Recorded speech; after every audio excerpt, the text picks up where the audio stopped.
Saudara, lalu apa urgensi dari retret kabinet yang dilaksanakan Presiden Prabowo Subianto ini di Hambalang, tepat dengan 1 tahun program makan bergizi gratis? Kita bahas bersama dengan Sekjen Golkar, Sarmuji, dan juga Direktur Eksekutif Carta Politika, Yunarto Wijaya, yang telah bergabung bersama kami di Kompas Petang. Selamat petang semuanya. Selamat petang, Mas Yasir. Saya ke Bang Sarmuji dulu. Bang Sarmuji, menurut Anda ini apa sebenarnya beda retret kali ini dengan rapat kabinet biasanya? Kenapa saya bertanya ini? Karena yang disampaikan oleh Presiden Prabowo sebenarnya sudah juga disampaikan pada rapat kabinet sebelumnya. Spesialnya apa kalau dari bahasa politik Anda?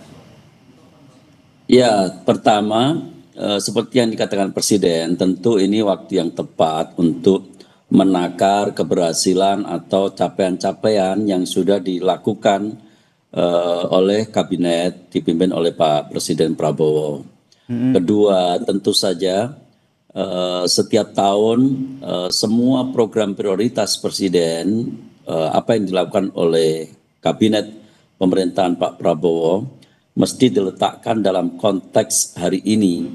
Hari ini tentu berbeda dengan setahun kemarin. Konteks setahun ke depan harus mulai dibicarakan, apalagi dunia berubah dan dinamikanya juga kadang-kadang sangat tinggi ya.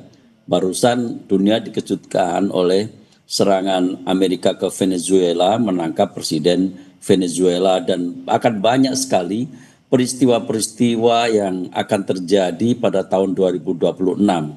Maka program prioritas pemerintah mesti diletakkan dalam konteks setahun ke depan. Ketiga, tentu saja Presiden memberikan koridor supaya semua menteri mengarah pada satu titik yang sama. Ada konvergensi langkah di antara menteri-menteri yang biasanya sangat sektoral. Semua menteri pada dasarnya akan berpikir secara sektoral tentang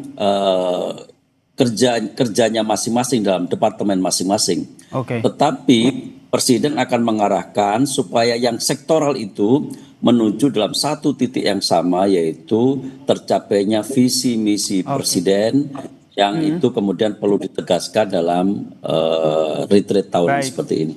Saya ke Mas Toto. Mas Toto, kalau tadi kita jelas selain membahas program, kalau dari komunikasi politik begitu mengumpulkan menteri dan jajarannya di retret di Hambalang hanya 1 hari, apa yang ingin disampaikan ataupun ditekankan Presiden Prabowo Subianto menurut Anda?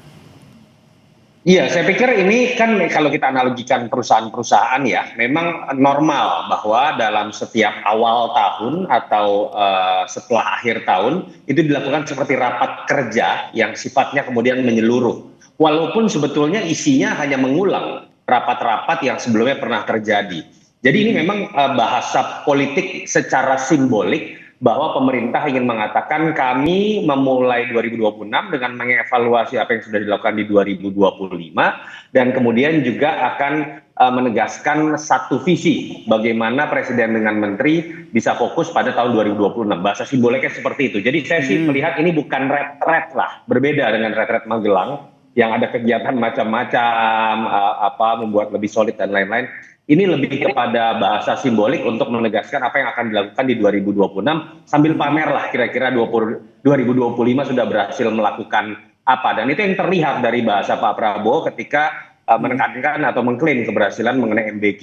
Nah, apakah ini baik? Menurut saya baik. Ketika perusahaan-perusahaan melakukan ini, kenapa negara tidak melakukan itu?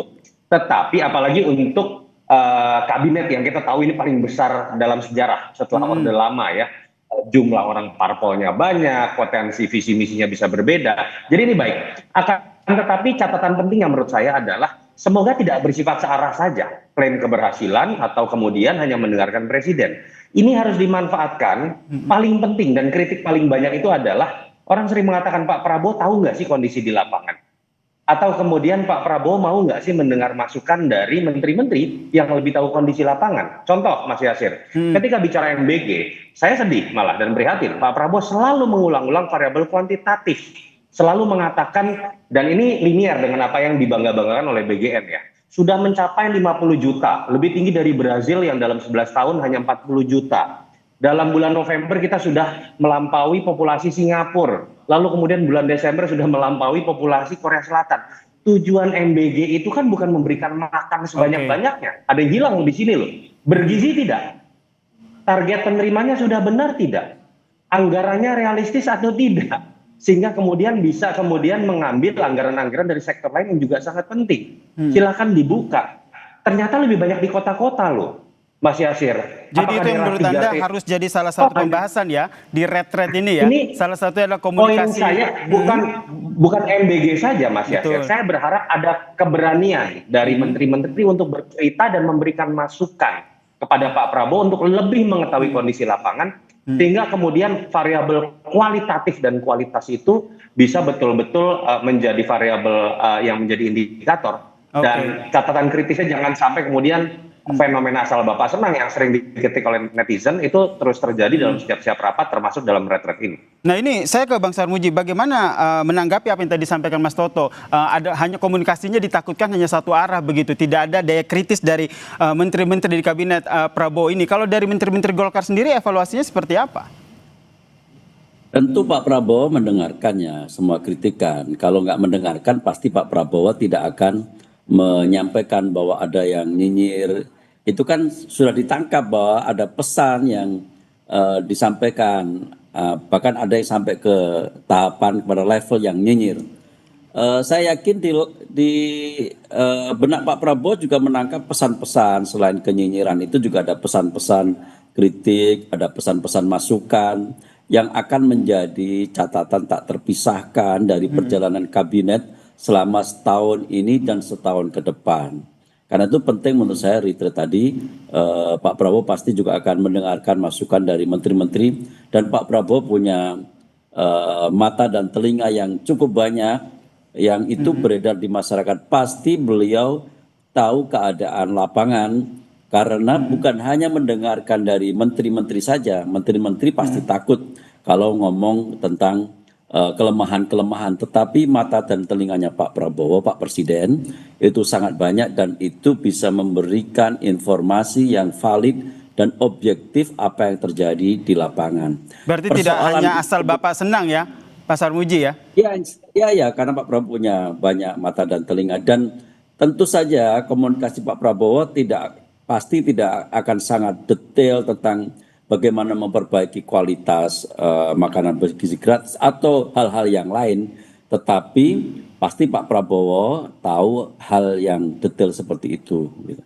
Oke, kalau Mas Toto sendiri melihatnya seperti apa? Karena kalau kita lihat dari pidatonya Presiden Prabowo, di akhir pidatonya ia kembali menekankan, mengingatkan kepada rekan koalisinya agar tetap solid begitu. Apa yang Anda baca dari pernyataan atau pidato ini? Iya, kalau terkait dengan soliditas itu baik untuk ditekankan oleh seorang presiden yang harus mengelola dan memanage kabinet yang isinya kebanyakan orang partai nih, yang jumlah wamen dan menterinya banyak sekali, sehingga bisa memastikan bahwa potensial konflik of interest tidak terjadi. Itu betul. Dan Pak Prabowo sangat menekankan ini berkali-kali, makanya konsepnya rekonsiliasi persatuan itu betul. Tetapi hal yang lain adalah ketika bekerja, kritik terhadap Pak Prabowo ini kan bukan tentang visi misinya bagus atau tidak, programnya berniat baik atau tidak. Kita harus akui konsistensi kalau kita baca dari Pak Prabowo masih menjadi oposisi, menulis buku Paradoks Indonesia dan Solusinya, sampai apa yang kemudian kita lihat dalam setahun pertama pemerintahan Pak Prabowo ini konsisten.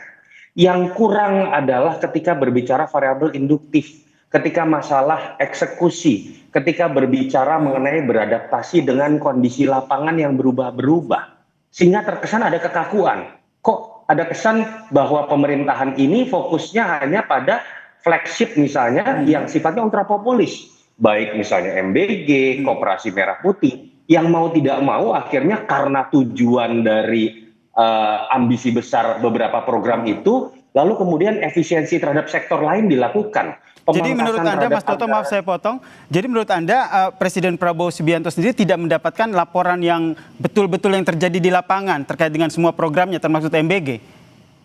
Saya berharap Pak Prabowo bisa lebih mendengar. Kita tahu loh perbincangan di antara para netizen itu kan bahwa seakan-akan Pak Prabowo ini kan hanya mendengarkan informasi dari orang-orang terdekatnya. Ada istilah hambalang boys, ada istilah orang-orang yang dianggap dipercaya saja oleh beliau.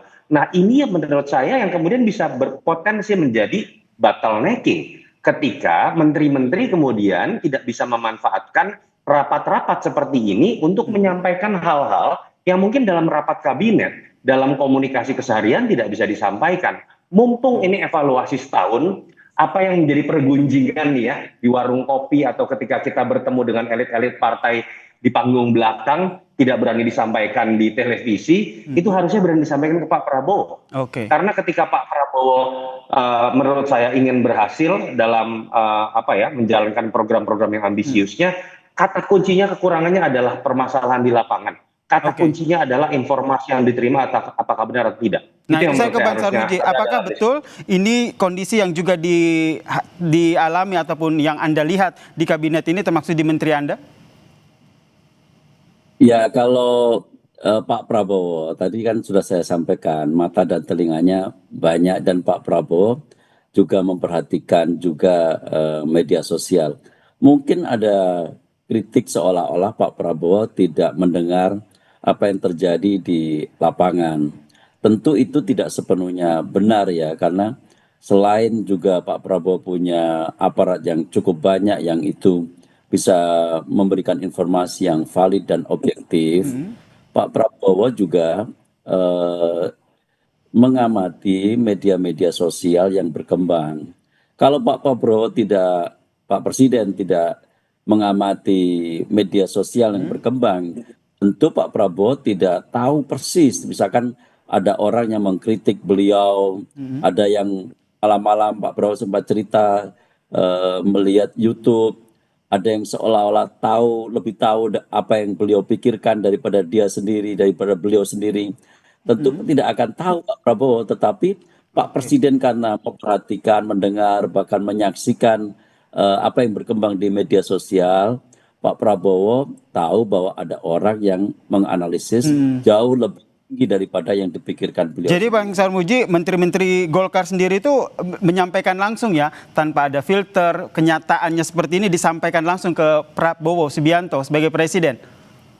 Yang saya tahu sekurang-kurangnya Ketua Umum kami sangat sering berjumpa dengan Pak Presiden, dan dari cerita-cerita beliau, Pak Presiden membahas hal-hal yang sangat detail di lapangan, apa yang terjadi di lapangan sesungguhnya juga ditanyakan oleh Presiden kepada Ketua Umum kami, dan dialog-dialog yang kecil yang seperti itu pasti dialog-dialog yang lebih terbuka, lebih jujur dan lebih objektif, karena nyaris tidak ada hambatan dan tidak ada penghalang sama sekali.